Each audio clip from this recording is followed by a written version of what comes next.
Hi friends, இன்றைக்கி Pandian store பார்ப்போமா? வாங்க பார்க்கலாம். என்ன நடக்குதுன்னு பார்த்தீங்கன்னா, முத்துவேல் வந்து சொத்து பிரிக்கணும்னு முடிவாயிடுச்சு. அதனால நம்ம என்ன செய்வோம்னு பார்ப்போம்.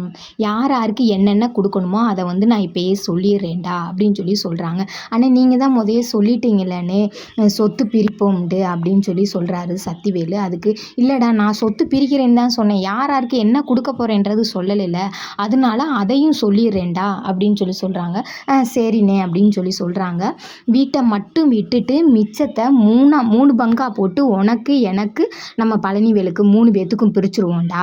ஆனால் வீட்டை மட்டும் என்ன பண்ணணும்னு கேட்டிங்கன்னா, அம்மாவை இருக்கிற வரைக்கும் அம்மாவுக்கு தான் இந்த வீடு சொந்தம், அம்மாவுக்கு அப்புறம் நம்ம பழனிவேலுக்கு இந்த வீட்டை கொடுத்துருவோம் அப்படின்னு சொல்கிறாங்க. சொன்னோன்னையும் பார்த்தீங்கன்னா சக்திவேலுக்கு கோபம் கண்ணு முன்னு தெரியாமல் வருது.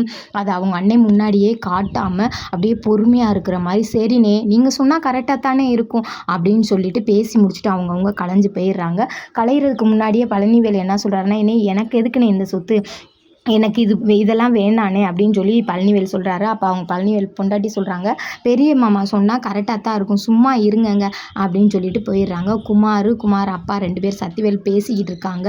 அவங்க ஒய்ஃபும் வராங்க. வரையில் ஏண்டி உனக்கு அண்ணன் பேசுனது கரெக்டாக தெரியுதா அப்படின்னு கேட்குறாங்க.